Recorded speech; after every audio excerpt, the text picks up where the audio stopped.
갱년기 이제 남녀를 가리지 않고 찾아옵니다. 고려인삼학회 채널 구독, 좋아요 부탁드립니다.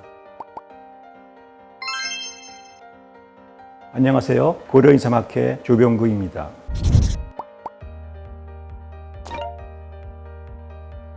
여러 가지 이유가 있습니다. 그중 갱년기와 뇌 건강에 대해 이야기해 보겠습니다. 가장 먼저 갱년기입니다. 중년이 되면 나타나는 대표 증상 중 하나인데요. 예전만 해도 여성들에게서만 갱년기가 생긴다고 했으나 이제는 남성분들도 꽤 높은 확률로 갱년기가 찾아옵니다. 단순 노화라고 하기에는 다양한 증상이 있어 질환으로 접근하기도 하는데 성호르몬이 감소하면서 몸에 조금씩 변화가 찾아오게 됩니다. 여성의 경우 에스트로겐이 부족해지면서 질과 관련된 질환이 생기기도 하고 감정 기복도 심해질 수 있습니다. 그러나 남성은 오히려 여성들보다 빠르게 30대 이후로 해마다 약 1%씩 남성 호르몬이 느리게 줄어드는데요. 성욕과 기력이 줄고 탈모가 발생한다거나 불면증 등이 발생합니다. 다음으로 뇌건강. 돌아서면 까먹는다는 말을 우스갯소리로 많이들 하시지만 중년기부터에는 가볍게 웃으며 넘길 만한 이야기는 아닙니다. 단기적인 건망증은 몸 컨디션에 따라 간헐적으로 발생할 수 있으나 만성 건망증은 뇌의 인지 기능이 저하되면서 생기는 증상일 수 있기 때문입니다. 이러한 뇌의 변화를 감지하지 못하고 방치했다가 우리가 흔히 말하는 치매로 발전할 가능성이 높습니다. 방금 말씀드린 증상들은 중장년기 때부터 더욱 면밀히 주시하고 잘 관리하셔야 합니다.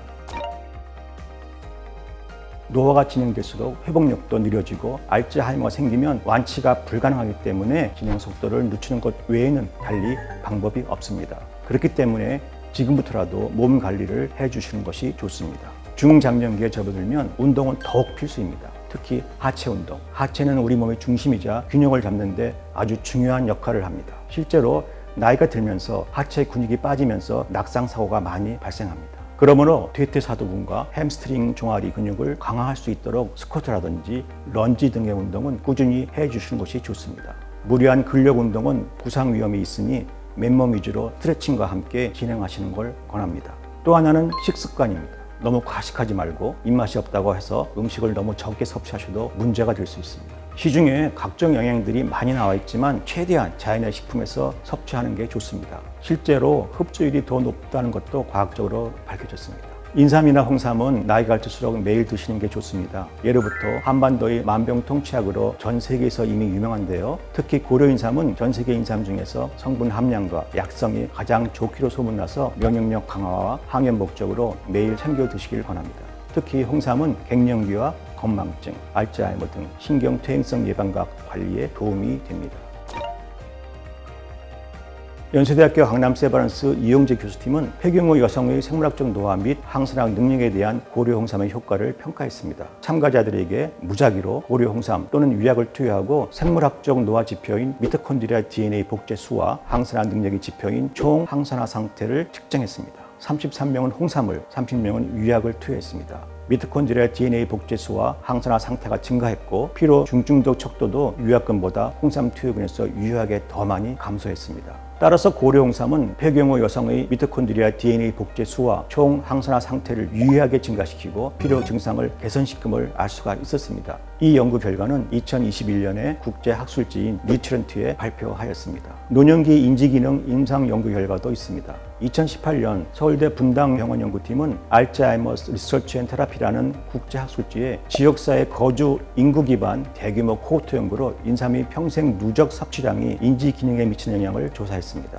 지역사회 거주 노인 6,422명, 평균 연령은 70세이며 무사형 그룹, 5년 미만 저사형 그룹, 5년 이상 고사형 그룹으로 분류했습니다. 알츠하이머병 평가 신경심리검사와 간이 정신상태 검사를 시행하여 효과를 검증했습니다. 그 결과 인삼을 많이 섭취한 그룹이 알츠하이머 병가 신경심리검사 총점이 높게 나타났습니다. 즉 5년 이상의 누적 인삼 복용은 노년기 인지기능에 도움이 될 수 있었습니다. 남성의 발기부전 연구 결과도 있습니다. 연세대학교 의과대학 연구팀은 2009년 한국비뇨기학회 저널에 홍삼의 발기부전 유효성에 관한 논문을 발표하였습니다. 발기부전 환자 73명을 대상으로 37명은 홍삼 농축 분말을 투여받고 나머지 36명은 위약을 투여하였습니다. 8주간 투약 후에 약물 효능 및 안전성 평가를 완료한 69명을 대상으로 국제 발기기능 지수를 조사하였는데 홍삼 농축 분말은 경도 및 중등도의 증상을 나타내는 발기부전 환자에서 특별한 독성이나 증상이나 부작용 없이 유효한 치료 효과를 나타냈으며, 이 연구 결과로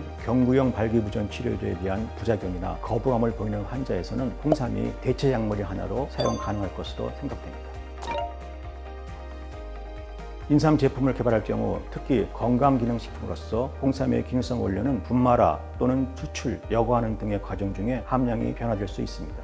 위의 여러 가지 실험은 정확한 투여량을 정해놓고 실험한 결과입니다. 인삼산업법에 의하면 진순사이드 성분이 RG1, RB1, RG3 총 함유량은 1g당 2.5mg 이상이 되도록 제조해야 합니다. 홍삼으로 만든 기능성 원료는 4년간 이상의 인삼을 사용해야 하며, 인정된 기능성에 따라서 진순사이드의 일일 섭취량이 정해져 있습니다. 그리고 자신에게 맞는 인삼, 홍삼 제품을 올바르게 선택하려면 인삼, 홍삼의 기능성, 일반 식품과 건강기능식품의 차이점, 그리고 구매, 섭취 시 주의사항 등을 제대로 아는 것이 중요합니다. 따라서 식약처에서 인정한 홍삼의 기능성을 경험하려면 건강기능식품 표시를 꼭 확인하셔야 합니다. 우수 건강기능식품 제조 기준 GMP 마크를 꼭 확인하고, 일반 식품을 건강기능식품처럼 광고하는 것은 부당한 광고이기 때문에 구매 시 주의해야 합니다. 그리고 제품마다 다르게 표시된 일일 섭취량을 지켜서 복용하셔야 하는데, 홍삼 제품은 친절하게 하루 몇 알 몇 포 드시라고 안내하고 있으니 그것을 잘 따르신다면 어렵지 않게 홍삼의 효과를 경험하실 수 있게 됩니다. 시대가 점점 변하고 있습니다. 갈수록 기대 수명이 늘어나 100세 시대가 실현되고 있는 요즘입니다. 그래서 중장년층기는 더욱 중요한 시기라고 생각합니다. 덜 아프고 즐겁게 노년기를 맞이하기 위해 우리 몸이 건강하게 유지할 수 있도록 노력해야 할 때입니다. 고려인삼학회 구독, 좋아요 부탁드리고, 홍삼에 대한 궁금한 점은 댓글로 부탁드리겠습니다.